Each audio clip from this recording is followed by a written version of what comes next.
Hello, make everybody lele. Everybody there call. A cup for Sobi. Alase, Nimi. There are some healthy drinks. Say we oman share ara láǹfààní. Eni a ṣe jíjẹ ó ṣọkutu wo a ṣe yẹn. So ti yé yín. So healthy drink tí mo gbé wá fún yín leni. Òun là ń pè ní Zobo. Ìwọ tó bá mọ̀ ṣe ní sùúrù kó farabalẹ̀ kó wo twist tèmi Alase Nimi tí màá tún kọ ẹ níbẹ̀. Kí làwọn èròjà tí mo mú wá fún yín ní sharp. Pineapple. Ọ̀pẹ òyìnbó. Òun là ń pè ó dàbẹ̀. Then this is the Zobo leaf gangan. Òun lélẹ̀ báyìí. Watermelon lélẹ̀ àti fọ́ àti the seed ẹ̀ gbogbo seed inú ẹ̀ àti kòkúrò. Then sugar lélẹ̀. Eléyìí ni sweetener. Strawberry and pineapple, flavor òun la mix pọ̀ báyìí. Then this is Cameroun pepper. Clove wà lélẹ̀. Lè ṣe Zobo kẹ́ má fi clove sí. Enter ara yín ni. Then flavor náà lélẹ̀ just to enhance and just for flavor. Ginger lélẹ̀. Ginger yẹn ó máa ta yẹ́rí. Ẹ máa wò pé àti bí mo ti fi Cameroun pepper sí èmi ò ní tèmi ò. Mo like Zobo kó rọra máa ta kó rọra tẹ́ bá ṣe process ẹ máa bá mi ká lọ anyways. Then atarodo. Mo sure pé ẹ ti rí Zobo yìí. I can bet you. Ẹ jẹ́ ká bẹ̀rẹ̀. First thing I'm going to do now is that mo fẹ́ ṣan Zobo mi láti ṣan gbogbo àwọn iyẹ̀pẹ̀ ara ẹ̀. But a kì í ṣan jù so that color ẹ̀yẹn kó má lọ ṣan away. So maceration sìn àdẹ́wà bẹ̀rẹ̀ ní pẹrẹu.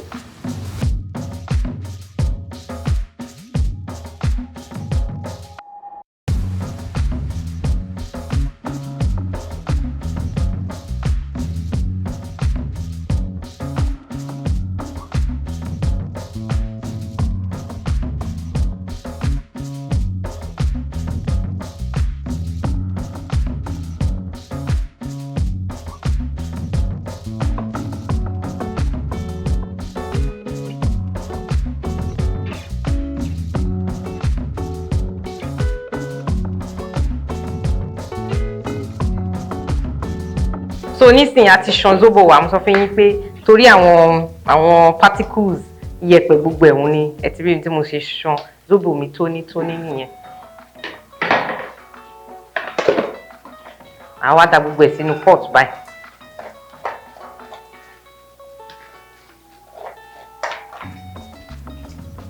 Àgbélẹ̀.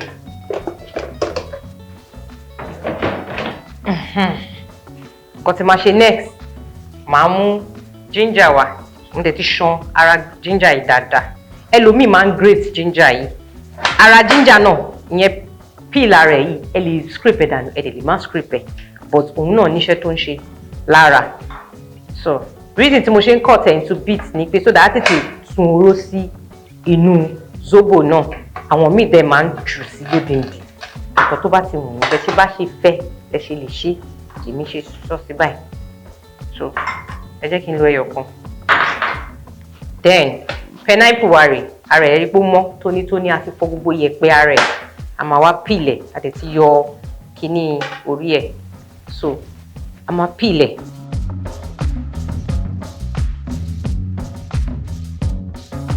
A máa mú pineapple peel yìí ànídàánù àkósí báyìí.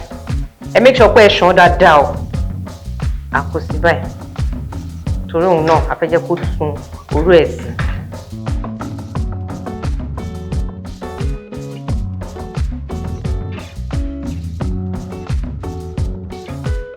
Ẹ notice pé orí Zobo yẹn gangan ni mò ń kó sí so that a lè sun oró dáadáa. A lè sun oró sínú ẹ̀ dáadáa. Then nísìn màá wá da clove mi màá dà sí. Mo fẹ́ jẹ́ kó pọ̀ jù. Àwa rẹ́ ata yìí à rẹ́ sínú ẹ̀. Torí mo ní Cameroun pepper àti ginger ni ò jẹ́ kí n tún mú tó jẹ́ atarodo méjì péré ni mo lò. But tó bá mọ̀ pé o like ata, bí èmi ń sìn, mo kì í like Zobo kó wà plain. A kò dùn ṣáàmì ní. Ó máa ra ata yẹ́rí. Ìwọ try kíní wàá get ẹ̀. A máa ra mú Cameroun pepper yẹn máa ra wọn sí báyìí. Tó ti yé yín, ó mọ̀ bá. Cameroun pepper wa láti dà sí yẹn. a máa wá gbé watermelon tí mo sọ fún yín pé àti clean àti deseed ẹ try láti máa deseed àwọn kó bá jẹ́ ọsàn náà ni ìwọ fẹ́ lò ẹ try láti deseed because àwọn seed yẹn wọ́n máa ń korò wọ́n máa ń jẹ́ kó korò so ẹ dẹ̀ ní fẹ́ jẹ́ kí zobo yín kó korò ẹnu máa ń da kéèyàn bá lo àwọn fruit tó bá lómi nínú because of the juice ṣó ti yé yín ẹ lè lo banana no àwọn míì máa ní you can use anything sínú zobo so nísìnyí máa bomi sí kómi yẹn kó pọ̀ dáadáa.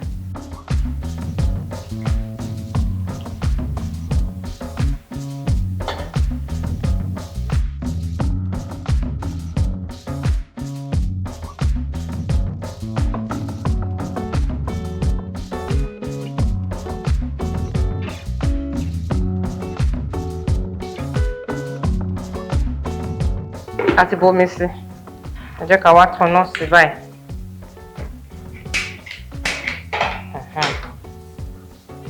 so ní báyìí a ti fi sí iná yẹn gbọ́dọ̀ pọ̀ jù lábẹ́ ẹ̀ jù náà kò dẹ̀ tún gbọ́dọ̀ low jù so medium heat lẹ fẹ́ jẹ́ kó bá yín ṣe zobo yín ẹ fún níbi 30 to 45 minutes ó máa ń dà kí zobo tún ró dáadáa the longer it takes lórí iná ló tún máa fi ń dùn dáadáa pẹ̀lú àwọn èròjà tá a dá sí ṣó ti yé yín àwọn náà ní time duration tó máa fi ń tún oró ara wọn sí inú anything tẹ́ bá fi sí so ẹ jẹ́ ká fi sí like 30 to 45 minutes a máa wá check it I'll be right back.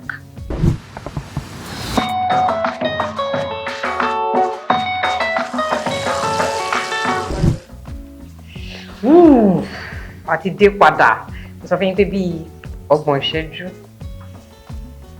ẹ wò ẹ kó ti tún oró sí dáadáa gbogbo ní bíbá yìí ohun zobo ó ti ń wọ̀n wẹ́dì ìzẹ̀ngẹ̀mẹ̀ngẹ̀ ìzẹ̀ngẹ̀mẹ̀ngẹ̀ ṣẹ̀rí tẹ́ bá ti mọ̀ pé zobo yìí ti jiná dáadáa gbogbo etí tí ẹ̀yìn ó máa ti dàbí ìgbà tẹ́ pé ẹ̀ ń bọ ata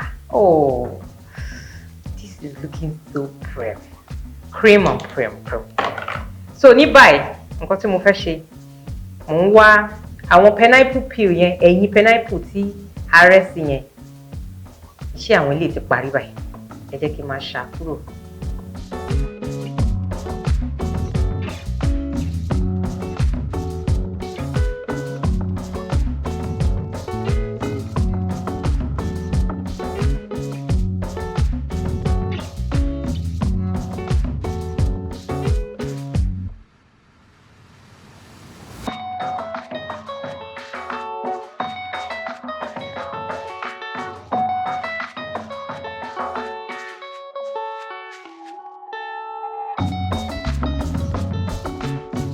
Mo fẹ́ blend watermelon àti pineapple gangan ó yé yín ìyẹn the fruit gangan tí mo kó sínú ẹ̀ earlier a máa blend ẹ̀ reason tá a ṣe fẹ́ blend ẹ̀ ni pé a fẹ́ jẹ́ kí juice yẹn kó bá ẹ̀rí ni bóyá ṣe yọtọ̀ mi juice pọ̀ lára ẹ̀ bó ṣe wà yẹn gbogbo ẹ̀ ti tún oró mo mọ̀ wà mọ́ ó sì ní juice kankan lára so a fẹ́ jẹ́ kí kankan ó sá lọ so gbogbo ẹ̀ la máa kó ìwọ tí o bá mọ̀ pé o ní blender tó lè gbà tó jẹ́ pé o lè sáré dà nǹkan tó gbóná sí that's heat resistant blender o lè rọra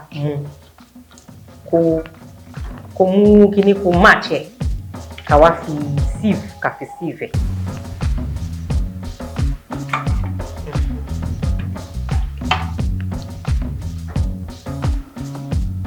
wọ́n dẹ̀ mọ̀ pé o lè ṣe irú process right pé ó máa gbóná ó máa ṣe kí ẹ̀sìn jẹ́ kó tutù díẹ̀ bọ̀ ó tè lọ jẹ́ kí zobo yẹn rọra máa kó lọ ó rọra ń tè lọ díẹ̀ díẹ̀ ẹ̀sìn máa wá gbogbo kí ní ìtàn.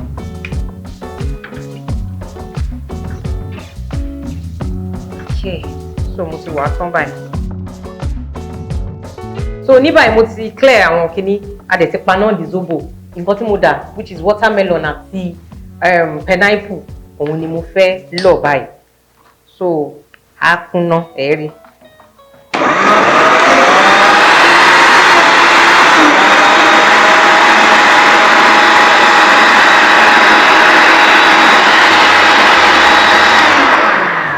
That's it òun nìyẹn a máa lọ ṣe wá rí òun náà ní kíní ó ṣì tìpọ̀tìpọ̀ a sì máa ṣe sísẹ́ yẹn máa ṣẹ̀ sínú zobo yìí juice yẹn gangan mo sọ pé no wastage ó má sá lọ. So now so òun ni mo ti gbé ń sìn ṣe ti rí àmàrà sí ìfẹ́ díẹ̀ ti rí omi yẹn la need ní bíbá yìí o ìwọ tó bá mọ̀ pé o ò ní blender bí mo yẹ sọ ìwọ tó bá dẹ̀ jẹ́ pé fruit juicer ló ní perfect ìyẹn gangan perfect wàá dà sínú fruit juicer ẹ abẹ́ ẹ ṣàmọ̀ fruit juicer náà á save omi sọ́tọ̀ ó máa save yín ní stress eléyìí tèmi ń ṣe tó ti yé yín so but there is no stress in the kitchen wọ́n sọ fún yín ilé ìdáná dùn gan ó wà fun to be especially when you know what to cook. Yes so ṣe ti di bó ṣe rọra ń sùn lọ a máa tẹ̀ báyìí gbogbo juice yìí ń sìn watermelon àti pineapple yẹn mo dẹ̀ try láti sọ fún yín lẹ́ẹ̀kan pé try to use àwọn fruit tó bá ní omi nínú kẹ́dẹ̀ dì sí ìdẹ̀ o so ṣe ti rí báyìí a ṣe máa ṣe tán nìyẹn no wastage in my kitchen is it à ń ṣe padà sínú zobo yẹn ọ̀nà fún mi.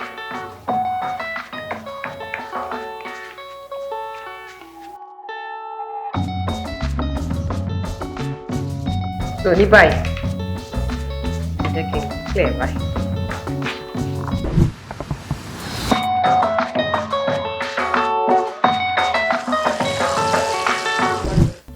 So mo ti sieve gbogbo juice tá blend yẹn àti sieve padà sínú ẹ̀ ní báyìí a máa wá sieve gbogbo zobo látàtàrọ because gbogbo àwọn rudiments yẹn wọ́n ti jókòó sábẹ́ so ẹ máa ní láti sieve torí ẹ fẹ́ máa mu zobo kẹ́ máa ṣe pọ̀ akẹ́kọ̀ọ́ máa tọ́ kiri pé kí ló wà ní zobo yìí àgẹ́ẹ̀tì ẹ̀ bẹ́ẹ̀ ṣe máa sieve ẹ̀ nìyẹn double sieve ni mò ń lò ẹ̀kan mo sọ pé ìwọ tó bá ní fruit juicer ó perfect ẹ̀yin tẹ́ bá dẹ̀ ní kinní náà cheese clove yes kinní aṣọ táwọn ìyá wa máa fi ń ṣẹ́ ògì yẹn perfect ẹ kò dá juice yẹn sí kẹfun jáde so ọ̀nà tẹ́lẹ̀ fi sieve juice yẹn ó pọ̀ gan ẹ má ní mi ní blender mi lè ṣe mi ṣe kinní irọ́ even napkin ìwọ̀n ẹ lè lò napkin tí ìwọ̀ ẹ bá kéré ẹ lè lò pé mo ti já yín sí kan bẹ́yẹn.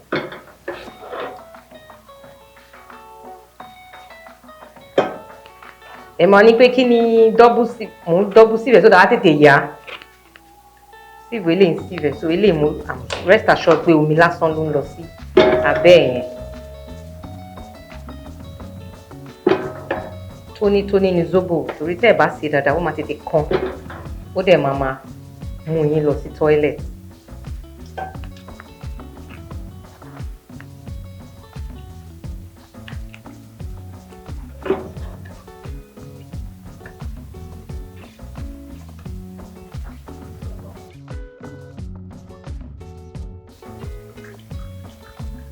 So, àti ṣetán báyìí. Let's clear it off.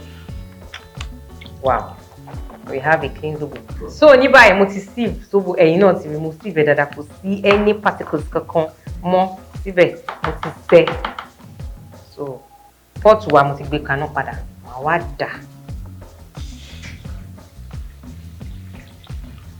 Mania ojú ilé ìṣirò torí pé a ti add epo pineapple sí ló ṣe jẹ́ kójú ẹ̀ tún change díẹ̀ kò yé yín so ní báyìí jẹ́ kí n da sweetener sọ fún yín pé strawberry àti pineapple flavour you can do anything sweetener tẹ́ bá rí tẹ́ bá like bá jẹ́ vanilla kò bá jẹ́ bá ṣe fẹ́ máa taste ẹ̀ fún ní kẹ́ra kẹ́dà sí so I'm going to put it. Zobo èèyàn gbọ́dọ̀ máa mú kó máa padà gbé èèyàn pọ́nìṣ rẹ̀ gbọ́dọ̀ dùn ó lè ta yẹ́rìyẹ́rì sugar ni mi máa ń like ọ̀pọ̀lọpọ̀ sugar nínú zobo mi so don't come for me ẹ̀yin tẹ́ bá ń jẹ sugar so tó bá ń jẹ sugar you can substitute sugar with honey yes.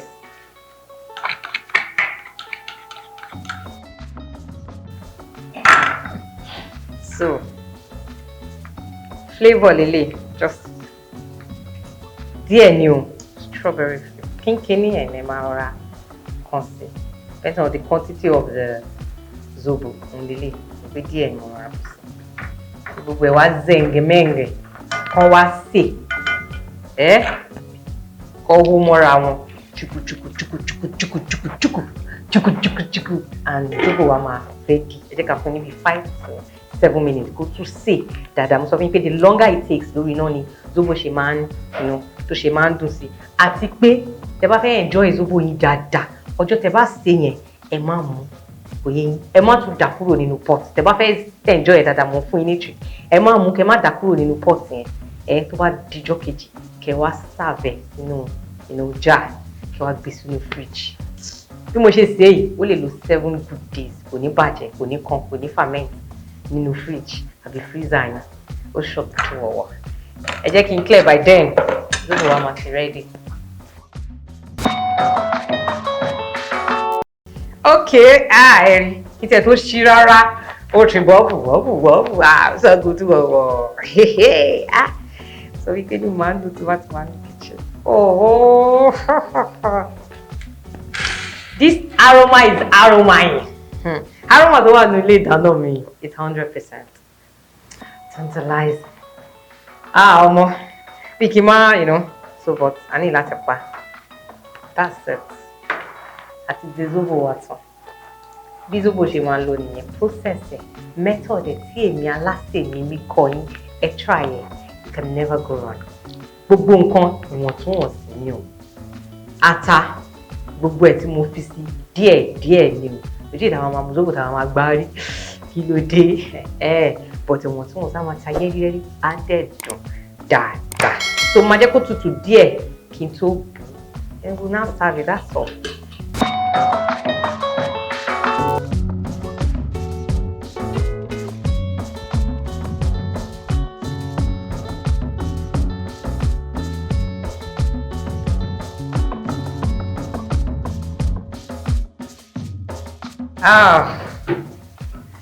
So zobo wa is finally ready and it's well served.